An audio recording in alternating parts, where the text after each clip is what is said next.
Last lecture में अपन ने sp3d hybridisation अपन देख रहे थे, जिसमें एग्जाम्पल 2 हो भी गए थे।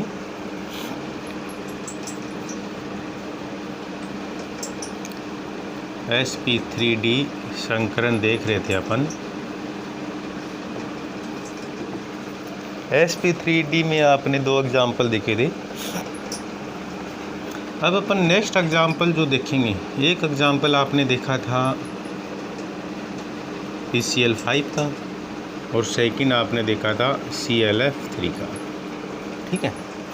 अब थर्ड एग्जाम्पल जो अपन देखेंगे वो देखेंगे XeF2।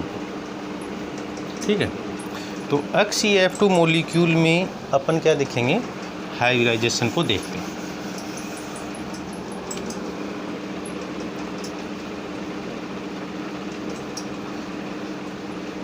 XeF2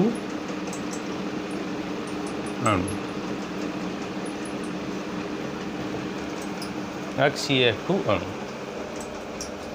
तो यहाँ केंद्रीय धातु परमाणु जो है वो कौन है, विलियन है।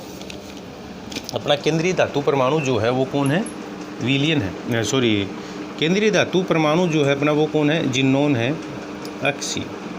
ठीक है। तो हमें क्या चाहिए, यहाँ जिनोन का इलेक्ट्रॉनिक विन्यास चाहिए, और वो भी कौन सा चाहिए, संयोजकता वाला चाहिए। ठीक है। हमें जिनोन का इलेक्ट्रॉनिक विन्यास कौन सा चाहिए, संयोजकता वाला। इधर लिखते हैं अपन XeF2 अणु। ठीक है। तो Xe का संयोजकता कोश। तो अपन जानते हैं ये कहाँ आता है, वर्ग 18 में आता है। वर्ग 18 में जैसे आपके helium, neon, argon, krypton, xenon. ठीक है। तो नियोन का आपका 2s2 2p6 कंप्लीट फिलिप होता है, भरा हुआ होता है। फिर आर्गन का 3 4 5, तो ये आपका क्या हो जाएगा, 5s2 5p6। ठीक है। तो ये वाला अपन रख देते हैं 5s2 5p6। ये अपना संयोजकता कोश का इलेक्ट्रॉनिक विन्यास हो गया। अब अपन क्या करेंगे, इनको कक्षकों में शो करेंगे। Xe ग्राउंड स्टेट, यह आपका 5s, फिर आपको 5p शो करना है, 5p 5d भी, क्योंकि d की अपन को ज़रूरत पड़ेगी यहाँ पर, 5d। ठीक है। 5s में आपके 2 इलेक्ट्रॉन हैं, यहाँ ये भी कंप्लीट भरा हुआ है, ये आपका ग्राउंड स्टेट होगा।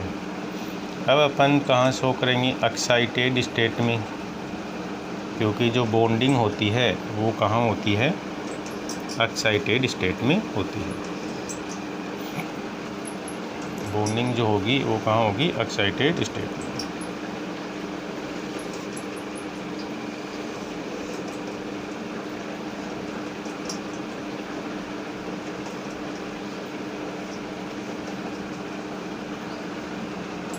यह आपका 5s 5p 5d।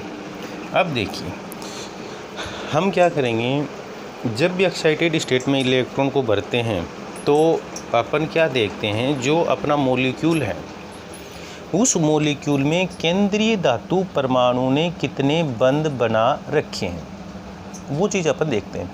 तो यहाँ XeF2 मॉलिक्यूल है, तो XeF2 मॉलिक्यूल में जो बॉन्डिंग है जिनोन की वो कितनी है, 2 है। मींस जिनोन ने यहाँ जो बंध बना रखे हैं वो कितने बना रखे हैं, 2 बना रखे हैं। तो वो इसका मतलब हमें एक्साइटेड स्टेट में कितने ऐसे कक्षक चाहिए जिसमें एक एक इलेक्ट्रॉन हो। तो हमें 2 ऐसे कक्षक चाहिए जिनमें एक एक इलेक्ट्रॉन हो। तो इसके लिए अपन क्या करेंगे, इसके लिए अपन करेंगे कि P का एक इलेक्ट्रॉन अपन कहाँ ट्रांसफ़र कर देते हैं, D में ट्रांसफ़र कर देते हैं। तो ऐसा करने से क्या होगा, जो हमें कंडीशन चाहिए वो अपने पास उपलब्ध हो जाती है। तो अब ये जो कक्षक हैं ये आपस में क्या होंगी, संकृत होंगी, पुनर्विन्यासित होकर के, रीडिस्ट्रीब्यूट होकर के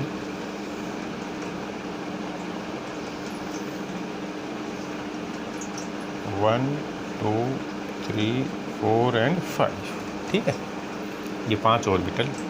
यहाँ देखिए आप 2 इलेक्ट्रॉन हैं, इसमें भी 2 इलेक्ट्रॉन हैं, इसमें भी 2 इलेक्ट्रॉन, यहाँ सिंगल है। ये जो सिंगल है इनके साथ कौन बॉन्ड बनाएगा, F, ठीक है। ये F इनके साथ सिग्मा बंध बना लेते हैं। तो यहाँ जो हाइब्रिडाइजेशन है अपना, इसमें अब कौन एक S P के 3 हैं और एक आपका ये D हो गया। तो यहाँ जो आपका संकरण हुआ वो कौन सा हुआ, sp3d संकरण हो गया। अब यहाँ संकरण मॉलिक्यूल में जो संकरण होगा वो कौन है, sp3d। अब इसकी ज्यामिति देखते हैं अपन, ज्यामिति, ठीक है। इसकी ज्यामिति देखिए, जब भी किसी मॉलिक्यूल में यदि Lp उपस्थित हो जाता है, यहाँ तो कितनी Lp हैं, 3 Lp हैं, 1 2 3 Lp हैं।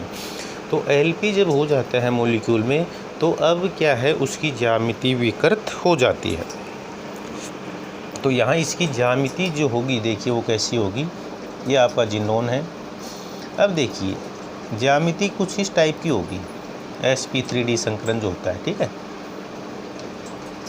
ये आपका ट्राइंगल हो गया, फिर ये 2 पिरामिड हो गया। लेकिन यहाँ पर क्या है, 3 Lp हैं। तो जो Lp होंगे ना वो कहाँ होंगे, देखिए एक तो Lp ये होगा, मतलब जो ट्राइंगल जो शेप है ना आपकी, वहाँ पर कौन होंगी, Lp होंगे, ठीक है। फिर ये 2 आपकी क्या है, सिग्मा बॉन्ड है, F और F, ठीक है। तो अब ये सिद्धि है, आप जानते हैं लीनियर हो गई, तो इसकी ज्यामिति कैसी होगी, रेखीय हो गई। ज्यामिति कैसी है, रेखीय। ये आपका हो गया जिनोन फ्लोराइड मॉलिक्यूल्स, जिसमें आपने देखा sp3d संकरण किस प्रकार से पाया जाता है और इसकी ज्यामिति। अब यदि अपन बात करें sp3d संकरण तीनों की, sp3d संकरण, तो इसमें आपने 3 एग्जाम्पल देखे।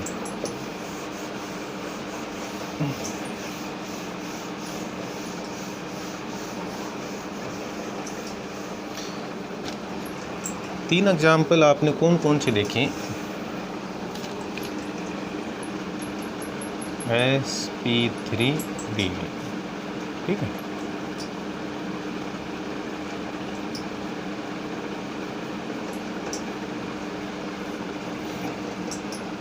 एक देखा आपने PCl5, ठीक है। एक आपने देखा ClF3 और एक आपने देखा HCl2, ठीक है। इसकी ज्यामिति आपने देखी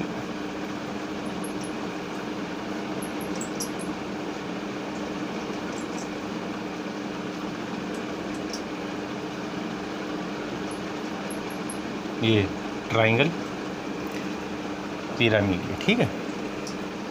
फिर इसकी ज्यामिति आपने कुछ इस टाइप से,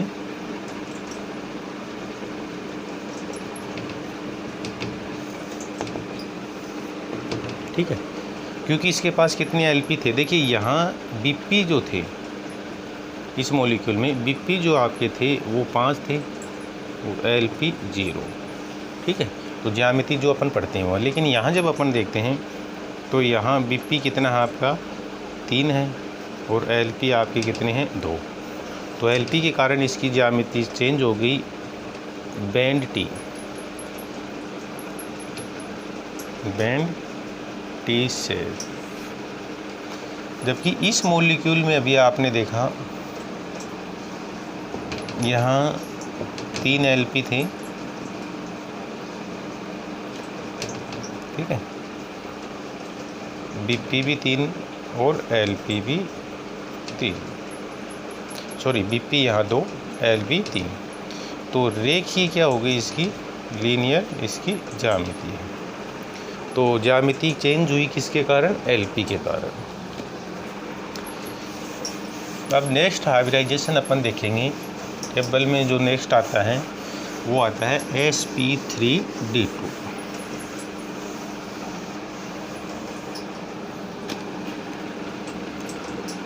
sp3d2 संकरण, ठीक है। इसमें क्या होगा, 1s 3p 2d कक्षक मिलकर क्या करेंगे, तो 1 4 और 6 sp3d2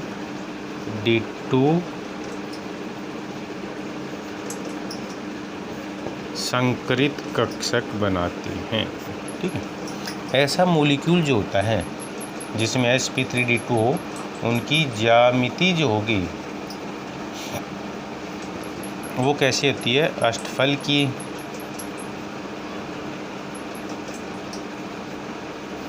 ठीक है। और बंद कोण जो होगा ऐसे मॉलिक्यूल में, बंद कोण की बात करें तो वो सभी कितने होंगे, 90 डिग्री के होंगे, ठीक है। ज्यामिति यदि मैं आपको शो करना चाहूँ तो इसमें क्या होता है, जैसे एक स्क्वायर होता है, वर्ग होता है, ये क्या होगा, वर्ग होगा, ठीक है। यहाँ आपका केंद्रीय कोई भी एटम होगा वो होगा, ठीक है। तो ये 4 तो इस तरह से बॉन्ड बन जाते हैं। फिर 2 एक तल के लंबवत होता है और एक तल के नीचे होता है। तो इस तरह से ये क्या बनती है, अष्टफल की ज्यामिति बन जाती है। जैसे ये आपका स्क्वायर हो गया, ठीक है, ये वर्ग हो गया, फिर एक ऊपर होगा और एक नीचे होगा। तो इस तरह से क्या होती है, ज्यामिति होगी। इसमें 6 जो परमाणु वो जुड़ जाते हैं आपकी, 1 2 3 4 5 और 6। तो इस तरह से ये आपका sp3d2 संकरण होता है। इसके एग्जाम्पल अपन देखते हैं।